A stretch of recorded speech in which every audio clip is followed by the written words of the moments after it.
Alrighty guys, it's been not a tough day, an interesting day. So I got those universals in and I got the double down there.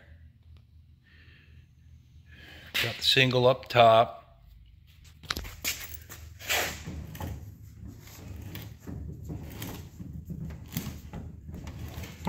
No bind. No play. It works really good. Looks good, all that kind of thing. I had to make this, add another one of these, of course, because I'm going through a double joint. You can't just leave this hanging down in the wind. But the angle on here was getting too close. Too close. There's actual, well, I mean, I could adjust it out of physical contact, but what I wound up doing is moving this bracket up closer, you know, and it's not touching, and there is space, but I'm trying to get a good representation of that, you know. So 3/8 of an inch for reference. I can't get right. There's my pinky right there, sideways. Okay. So probably about 3/8. All worked good. I'm gonna mark this and get rid of that just because it's ugly. I'm not hitting it, but that shaft should not be that long. I just finished slapping her together right now. Everything works really good. Again, I got these, welded that into a, same as the one down below. Welded that in to a piece of angle that I just ground. All this will need to get dressed. Nothing's painted. I tapped into the frame. Not a whole bunch of force on here. It's just holding, you know. So it isn't going to cause a lifting force or anything like that. But this is 11 gauge. You know, it's not terribly thick material. Down this one I'm bolting through. If you remember those videos. So this one, if I need to, I can come down a little bit lower and do something down there where I can get a wrench on, you know, a box end of a wrench on. Don't know yet. This hole here, these I'm assuming were for fender mounts, but I'm going with 33 fenders anyway. So I mean, obviously I can relieve that if I need to. That story's left to be told. This is a bracket for the front of the body mount, or threaded hole for the front of the body mount. So that is on. I also got the brake line in today. That came in. So that's good news. And in the snail mail came the rebuild kit for the power steering pump. For the power steering pump. 15 bucks. I'll be dipped. Does it even come with instructions? I don't know. Anyway, that'll go in. So that's what we got. That's the story for the day. Going well. You take an average shop guy and start to work on stuff like this, and stuff can just get out of control. You can get way too much time into plumbing brakes. Even, you know, I've been adjusting and fixing and fiddle farting around and trying to get everything on the same plane, and I can see, you know, I can straighten that one out. But basically, at this point, brake lines run down. Remember, you got to have strain relief on a brake line. So there's the lines are plumbed to there, and then I've got a loop in them before they're tied to the floorboard or to the body. And at that point, then the body can move up and down on its rubber bushings and not fracture any of the joints. This, let me get this set here. This is disconnected. It goes right there. But I was plumbing the brake lines. They come up, they snake behind the steering box. I've got a retainer on the other side of the column. And then they come up and I got the decorative hose style retainers. And then I did some more strain relief on the firewall. Just don't want any pressure on the fittings. They route. They don't touch each other. I got a straight, I don't like that look from this view. This is gonna have to come up, you know, and I'll fiddle fart around with it. But basically it's in, they're curved, and I've got strain relief. So you can put, you know, if the firewall does move a little bit, you get the picture. Brake lights, they're important. So I can clear the engine cover. Still planning on doing that. A blower and an upper for an air cleaner slash decorative cover. So that's what we have. I think I'm going to take the rest of the day off. Change oil on my wife's car. Thanks, folks. Bye, guys. Got my roof skin. Went and picked it up. Got her cut out. This is a 2018. It's not sitting on the perfect, but a 2018 Suburban. Grabbed the roof braces also. And the angle on the roof braces is doggone close. Doggone close to this pitch. The pitch of the header. So that's just wonderful. So now it's just a matter of centering it up and finding the size that I need. There's the rib, front rib. There's the front of the roof. So to the, just eyeballing to the opening. Where am I at here? To the opening. Somewhere in the neighborhood of 3.5 inches. I got a lot of wiggle room on the back, but you can see way back. So to the original opening on the roof, I got 15 inches. So clearly I'm going to have some work to do on it. I'll have to slice it on and line up the ribs to wherever the point is that it ends. So this was the front, that is the back, and we'll get the braces torn off.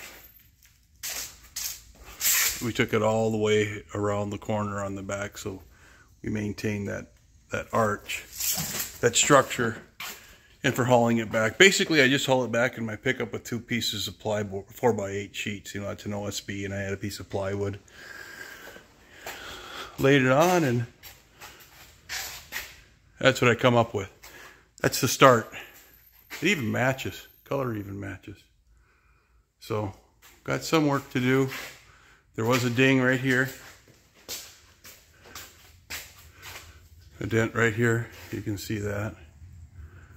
And I have no clue right at this moment where I'm going to put it. Being I have to cut into the ribs, maybe I use a section of this. You know, I can't get too far up here because that curve is getting too compound, but I can get up a little ways. Don't know yet. I think the whole distance might be kind of cool though. So, plus that'll certainly add strength. But just went and picked that up.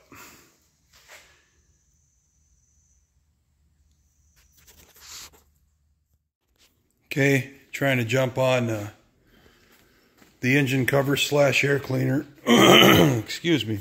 I took a piece of metal that runs about to the inside of the fuel rails on each side. It's not perfectly straight, it's not perfectly square. It's just a big piece, big enough piece. And then I rolled, you can see the marks from my bead roller, but I rolled a circle into it to step it up a little bit. And ground it, ground off my roller marks and stuff. I did have to get it in, weld a couple of spots for tear throughs. There was 3 spots in total. And, I'll have to touch that again. I think the rest came out. Yeah, the rest came out good. So, and regardless, I'll just have to get in there and touch those and get after them, right? If it's going to be a problem.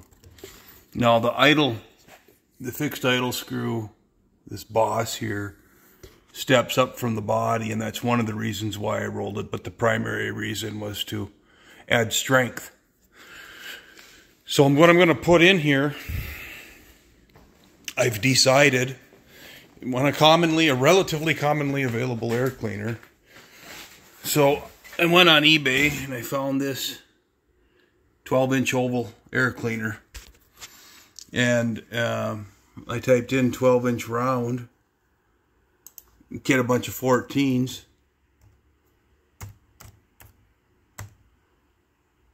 But I type in 12-inch oval. There's 3-inch, 2-inch. There's options. Anyway, I'm not gonna. There we go. Plenty of options. 2-inch seems to be. There's 5 1/8 carb neck, 3-inch, 4-inch. I'm not going to go that high. You don't need to go that high. Not building a mechanism to have to clean air cleaners all the time. So anyway, they all wind up being 12 inches by 8 inches by one of those heights. And so what I did was I made a template, but on that template you can see in pencil I just did 1.5 inches, 12 inches the OD, it's like 11.5, but I did 1.5 inches band around it so that I'll cut some bead, I'll do some bead rolling, or a step into here. A slight downward step into here. Now that I think about that, I'm going to hit that. Yeah. So maybe a slight upward step out here. Okay. And that'll give me some more strength. And then I'll decide on the shape, tip the edge all the way around to finish off the bottom piece. So at this point, I'm way beyond the hoses. I'm hitting nothing. I'm up kind of high. I'm all in the way of the distributor. Probably could flip this thing around, right? But I want to apron down. I want to keep a gap, but I want to apron down to cover up the rails, or to at least maybe get to the rails, something like that. But the next piece is to put an air cleaner in there, get my height determined, and then decide the actual shape of the finished piece. The bottom piece is not that big of a deal at this point. It just winds up giving me the foundation to build up from, and of course the ability to put the air cleaner down, measure up 2 inches, maybe 3 inches. I got some firewall height. I want it to be a really nice looking profile. I want it to be cool, so maybe I'll slap the straight edge on here with some taper to it and try to follow some sort of a shape. I'd like to incorporate, coming around the fuel rails, and maybe if I can just nip just expose them. Just expose them a little bit so you can see it's fuel injected. I don't know yet. But that's what I'm working on right now. In my head, mostly. Well, I got the notification that the pistons are coming today. So you can see the intake and thermostat, the oil, filter and assembly distributor, the valley cover, headers, what I'd started on that pan, my exhaust flange adapters, cylinder heads, which are now going to get cleaned up and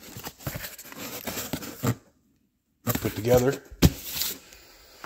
and tore everything down. I think I'm going to leave the tranny in it. I'm going to make a support and just pull the block out, leave the tranny in. No reason to take that out. Got all the wiring harness taken out. Everything's out. Everything's out. The nice thing is, you know, there's that mark I was talking about in an earlier video. I got to cut that off. It's good reference for me. Good clean look at the steering. She clocks well. Pulled the brakes off right at the... I got to get plugs in there. We're at the distribution block or proportioning valve. And shift lever pulled, yep, off at the transmission. And then, of course, I had to pull the link arm out. But at this point then, about ready to pull the engine out. I quickly started a batch. Here's my wrist pin, bushes, rods. There's the wrist pins. The rods are, you can see them. You can see them in there. In the tank. I can aerate them. I have an aerator in this tank to help accelerate the cleaning. I moved to the cylinder heads, clean those up, clean them thoroughly, including all of the galleys. I'm going to clean all the galleys. I'm going to get everything in perfect condition. And get that block over to the machine shop, along with the pistons, the wrist pins, the rods, right? And the crank, yeah, and the crank to get the assembly balance. I probably won't take the crank the first day. I'll ask them if they want it right away. I'll take it over if they want it right away, but I don't like running cranks back and forth all over the place, especially when they're polished and cut and polished. Anyway, so, or I don't like them laying around here or there. I prefer them if they're laying around to be here. I probably saw that earlier. It's right there. So, WD-40'd that, bagged it.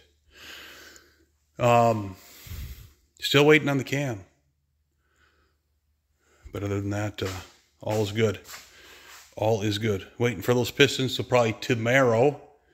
I'm going to run, I got another job to run to here, but this evening I'll probably clean all that up, make my little stack, get it in a box or something, load it up and run it over. Yeehaw. It's going good. Well, would you looky here. I'm going to take that factory Hemi flat top piston, set him right there, and then unravel this Ross piston. I'm not pulling it out of the plastic. I'm just gonna, I'll show it to you in the plastic, but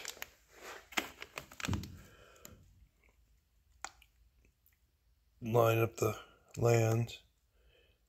So the dome is nice. That's how much even the 10.5 to 1. The skirt is considerably shorter. You know, almost, probably, yeah. They get these set to the, yeah, almost an inch shorter on the skirt. And certainly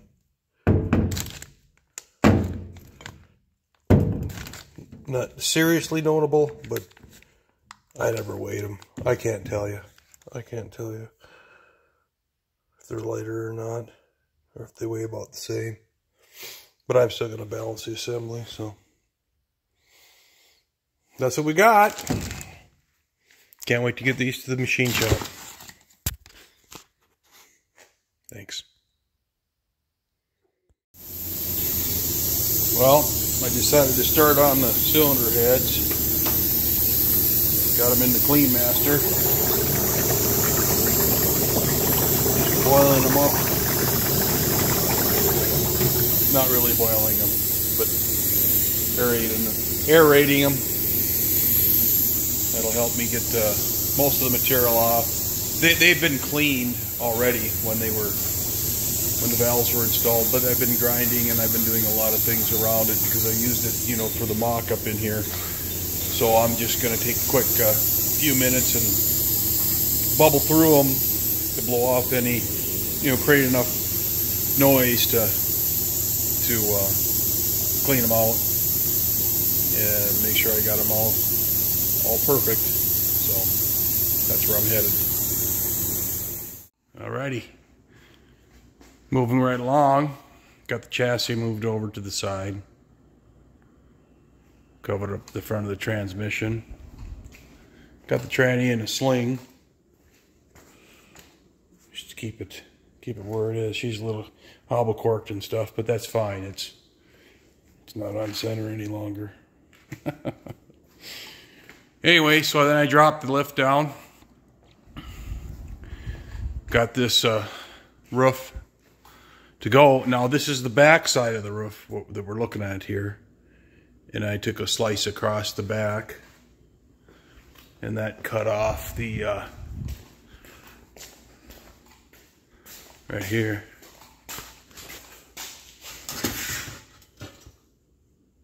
That cut off the overhang on the rear of the Suburban or Yukon XL in this case. And takes that rigidity out. I don't want that. Although the curve is doggone close because I used all of the bows. She's sitting up in a gap, but you get back here, it's gonna work just slick. I gotta get the rest of that foam off, but she sets just nice on that radius. The only issue is, it may be a Yukon or a Tahoe roof would have been better.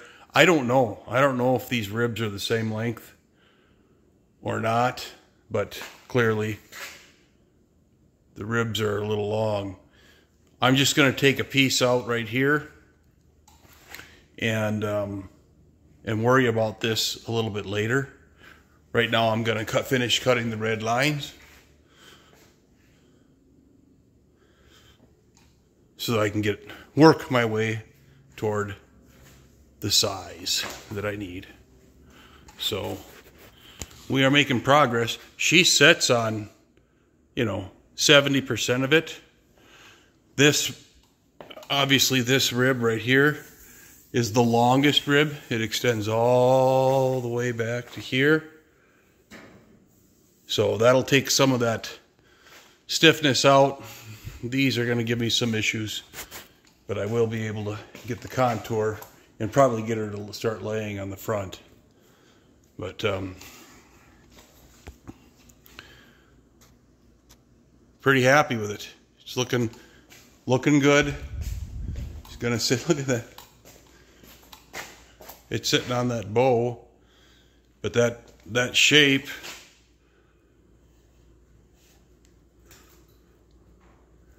It's gonna work out real good. It's gonna work out real good.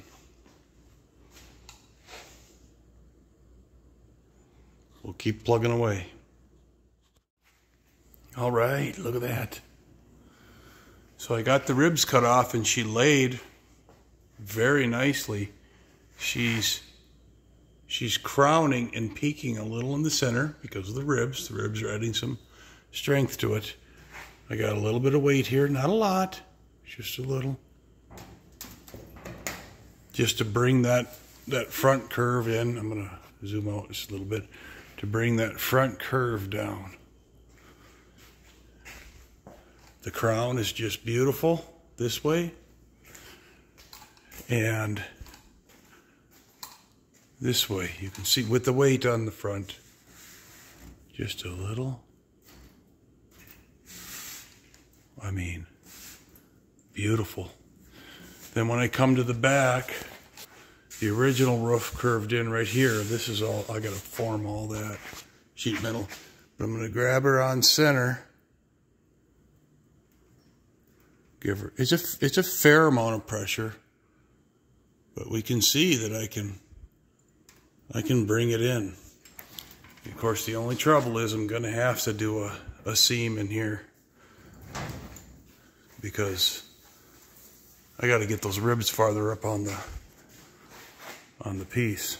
And this is a side that was really, really wrinkled up, but I can get it in. I can get it in.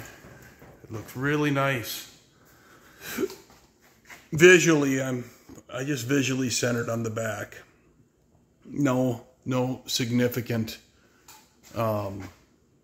measuring at this point. It just placed it. And on here, cutting that long seam, you know, I got a little kind of yahoos. And my concern is, you can see my Sharpie marks in here, and they disappear in that. But I measured from the drip rail up to that edge, just a marked edge. It's not calibrated, but it's a reference. And did the same thing from the drip rail up to here. And right now, as it sits, is a 1/4 of an inch this way toward me. So I know it'll adjust in. I know that visually it'll work out.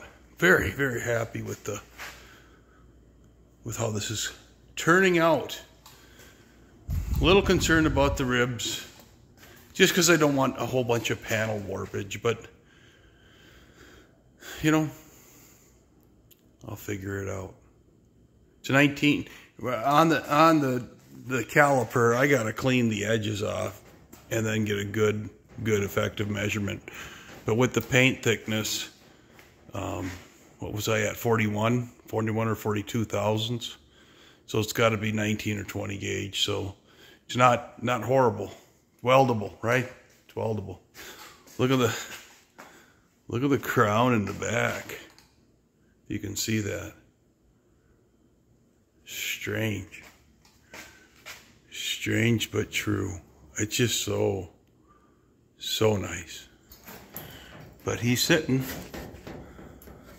on those ribs. He's not sitting on the very front one, not the windshield frame, but the very front one he's not on. But these aren't welded in, and I gotta flush them with the top anyway. And then I'll use the same thing the manufacturer used, which is a kind of a foam urethane. And I'll get that, I'll put into there. But man,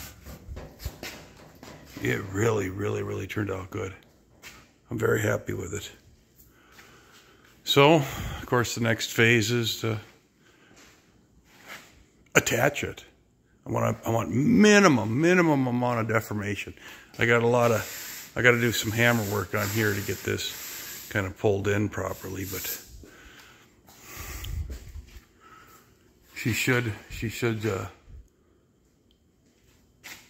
come out good. I think this side too, when I weld those ribs in, I'll come down here with a level and I'll gauge my gaps on each side, and then I'll weld those ribs in, because this guy's got to get tweaked just a very small amount because of the damage that was back here.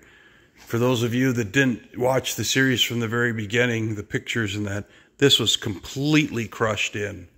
This whole thing was completely, all this metal was replaced. This was crushed down and in. Some forks came in and pushed, damaged all of this, and just molested this whole side. So that's just all right now, just rough hammered out. Got so sick of it, I stopped and see, it's just beat out right now. But I stopped on it, and now I got to come in and dolly it, maybe even replace some metal. But at this point, this, look at that.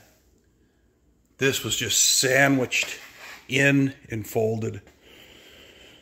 So, and again, nothing from here all the way up to the cobble. There was, 2 inches of complete rust through. This was in the ground, complete rust through.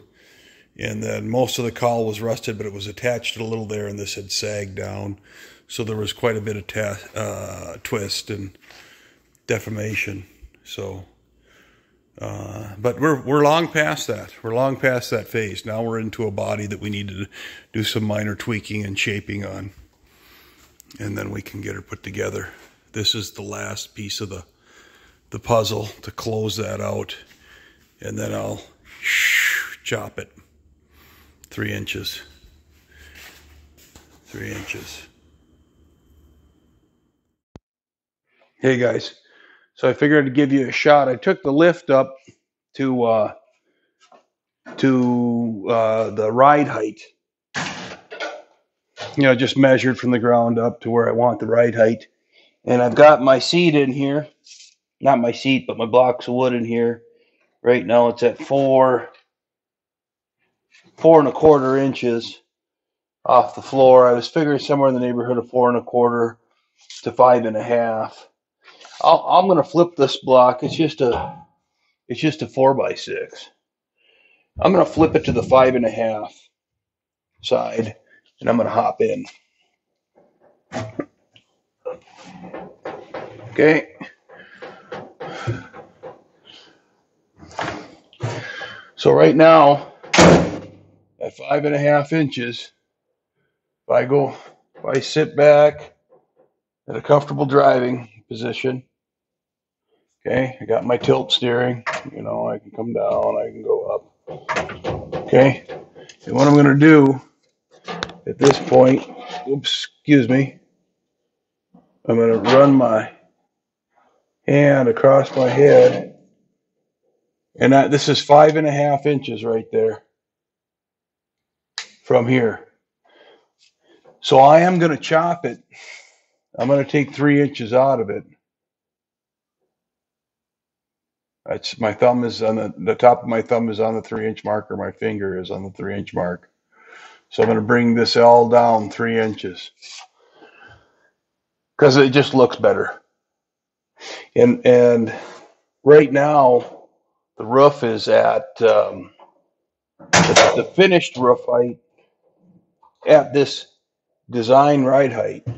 I am a little worried about the front springs being a little stiff, but I don't have all the weight on there. I stood on the frame and I'm about 220, and with the engine and everything on, of course, no front end on, the way it was here a few videos ago. And I found that the with me standing on the front of the frame, that I could get a little bit of drop, but I'm not getting them to the ride height. I'm not getting the upper control arms or the lower control arms parallel. Anyway, without further ado, right now this is at 52 inches. 62 inches. Pardon me, 62 inches. Right at the center of the driver's door to the top of the roof. So it'll come down to 61 inches before I do any adjustment to the